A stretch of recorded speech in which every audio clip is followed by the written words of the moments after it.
নলবাৰী জিলাৰ জেলিকনি চকত হাজো পথস্থিত সাৰ্বজনীন শ্ৰী শ্ৰী দুৰ্গা পূজাৰ লাইকুটা স্থাপন কৰে বিশিষ্ট সমাজসেৱক গৰীবৰ বন্ধুখ্যাত ভাগ্যশ্ৰী মটৰ্ছ প্ৰাইভেট মটৰ্ছৰ পৰিচালন সঞ্চালক দিলীপ কুমাৰ দাসে নলবাৰী জেলিকনি চক হাজো পথৰ সাৰ্বজনীন শ্ৰী শ্ৰী দুৰ্গা পূজা অহা 28, 29, 30 ছেপ্টেম্বৰ আৰু 1-2 অক্টোবৰত 5 দিনকৈ অনুষ্ঠিত কৰা হ'ব। সেই উপলক্ষে আজি বৈদিক নীতি নিয়মেৰে পূজাৰ লাইকুটা স্থাপন কৰা হয়। লাইকুটা স্থাপন কৰে নলবাৰী সমাজ জীৱনৰ চিনাকি নাম গৰীবৰ বন্ধুখ্যাত সমাজসেৱক দিলীপ কুমাৰ দাসে। প্ৰথমতে দাসক উদ্যোক্তাসকলে দবা কাষ আদিৰে আদৰণি জনায়। লাইকুটা স্থাপন কৰি যুৱনেতাগৰাকীয়ে উল্লেখ কৰে যে নলবাৰীৰ মাজমজিয়াত প্ৰথমবাৰৰ বাবে অনুষ্ঠিত পূজাখনত আমি দেৱী মাৰ কাৰ্যসূচী ৰূপায়ণ কৰিব পাৰি নিজকে ধন্য মানিছোঁ। ইয়াৰ পিছত আধ্যাত্মিক ভাষণ ৰাখে আৰু দেৱী মাৰ শ্ৰীচৰণত সেৱালৈ সকলোৰে উজ্জ্বল ভৱিষ্যত কামনা কৰে। সাহিত্য সভাৰ সন্মানীয় সভাপতি মহোদয়, নলবাৰীৰ গণ্য সুধীবৃন্দসকল, আই মাতৃসকল, নলবাৰীৰ প্ৰতিজন সংস্কৃতিবান ৰাইজ এই পূজা ভাগীৰ লগত জড়িত হৈ পৰিছে। সেইকাৰণে মই ভাবোঁ আপুনি যিটো কুৱেশ্যন কৰিছে, এই পূজা ভাগী গোটেই নামনি অসমৰ ভিতৰত এখন সৰ্বাংগ সুন্দৰ পূজাথলীলৈ পৰিণত হ'ব। আজি আৰু মই সৌভাগ্যৱান যে এইকাৰণে সৌভাগ্যৱান যি পূজা ভাগী নলবাৰীৰ সুধীবৃন্দ ৰাইজে সৰ্বপ্ৰথমবাৰৰ কাৰণে আজি পূজা ভাগ আৰম্ভ কৰিবলৈ লৈছেহি। এই পূজা ভাগীৰ প্ৰথমটো লাইকুটা মই এই অভাজনে পুতিবলৈ পাই মই নিজকে ধন্য মানিছোঁ। আৰু আপোনালোকৰ জৰিয়তে আজি যিহেতু এটা পবিত্ৰ দিন, আপোনালোকে সকলোৱে জানে ডক্টৰ সৰ্বপল্লী ৰাধাকৃষ্ণদেৱৰ জন্মদিন উপলক্ষে গোটেই ভাৰতবৰ্ষতে আমি তেখেতৰ এই মহৎ দিনটোত যিটো আমাক সকলোৰে মৰমৰ, সকলোৰে শ্ৰদ্ধাৰ শিক্ষাগুৰুসকল ৰাধাকৃষ্ণৰ এই পবিত্ৰ দিনটোত মই শিক্ষাগুৰুসকলৰে পবিত্ৰ শ্ৰীচৰণত সেৱা জনাইছোঁ, তেখেতক শুভেচ্ছা জনাইছোঁ। আৰু তেখেতসকলে আমাৰ মানৱ সম্পদ গঢ়াৰ কাৰণে শিক্ষাগুৰুসকলে যিখিনি কষ্ট কৰি আহিছে আৰু ভৱিষ্যত দিনতে তেখেতসকলে আমাৰ এই মানৱ সম্পদ গঢ়াৰ কাৰণে নিশ্চয়কৈ চিন্তা চৰ্চা কৰিব গঢ়ি আহিছে।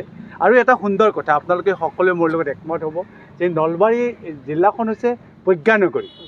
এই প্ৰজ্ঞানগৰীৰ পবিত্ৰ প্ৰজ্ঞাৰ দিন এটাত আজি শিক্ষা দিৱস, যিহেতু আমি জানো আপোনালোকে জানে শিক্ষক দিৱস, এই পবিত্ৰ দিন এটাত পবিত্ৰ স্থানত পবিত্ৰ সময়ত আমি ইমান সুন্দৰ এটি অনুষ্ঠানৰ আজি আৰম্ভণি কৰিবলৈ লৈছোঁ। সেইকাৰণে মই ভাবোঁ সৰ্বত্ৰ সুন্দৰ হ'ব, নলবাৰী ৰাইজৰ ভাল হ'ব আৰু সকলোৱে দুৰ্গা মাই সকলোৱে মংগল কৰিব বুলি মই আশা কৰিছোঁ। আৰু এই পূজা ভাগীত মই এটা কথাই বিচাৰোঁ, আৰু সভাপতি জানে আপোনালোকে আমাৰ নলবাৰীৰ গৌৰৱ আমাৰ ডক্টৰ বীৰেন চক্ৰৱৰ্তী ডাঙৰীয়া দেৱ বা উদ্যোক্তাসকল গোটেইবিলাক আছে, তেখেতসকলে এটা সৰ্বধৰ্মক লৈ সকলোকে লগত লৈ পূজা ভাগী অনুষ্ঠিত কৰিবলৈ লৈছে। তাৰ কাৰণে তেখেতসকলক মই আচলতে ধন্যবাদ জনাইছোঁ।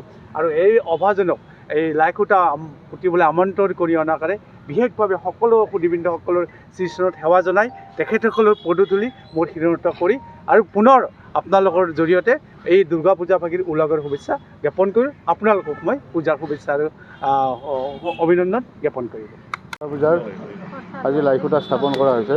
এটা আচলতে অতি পবিত্ৰ ক্ষণ আৰু বিশেষকৈ আজি শিক্ষক দিৱসৰ দিনা এই পূজা ভাগীৰ আৰম্ভণি কৰিবৰ কাৰণে আমি যি আয়োজন কৰিব পাৰিছোঁ সৌভাগ্য হৈছে। তাৰ কাৰণে আমি সংশ্লিষ্ট সকলোকে ধন্যবাদ জ্ঞাপন কৰিলোঁ।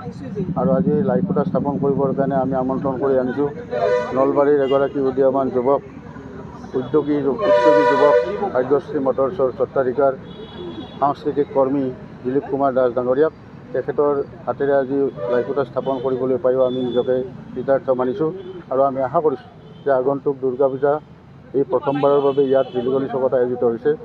এই দুৰ্গা পূজাৰ সকলো কাৰ্যসূচীত সকলোৰে সহযোগত নিশ্চিতভাৱে সফল কৰি তুলিব পৰা যাব। সকলোৰে সহযোগিতা কামনা কৰি আটাইকে মই ধন্যবাদ জ্ঞাপন কৰিলোঁ। হয়, আচলতে দিলীপ কুমাৰ দাস ডাঙৰীয়া এটা সংস্কৃতিবান পৰিয়ালৰ যুৱক আৰু তেওঁ এজন উদ্যোগী যুৱক আৰু আধ্যাত্মিক চিন্তা চৰ্চাৰে সমৃদ্ধ এটা মন লৈ তেওঁ সামাজিক কাম কাজ কৰি আছে। আৰু সেইবাবে তেখেতৰ জৰিয়তে আজিৰ এই শুভ কাৰ্য সম্পাদন কৰিবৰ কাৰণে আমি সিদ্ধান্ত গ্ৰহণ কৰিছিলোঁ। নলবাৰীৰ পৰা টিপু দাসৰ report, news any 365। Stay informed, stay ahead. News Any 365.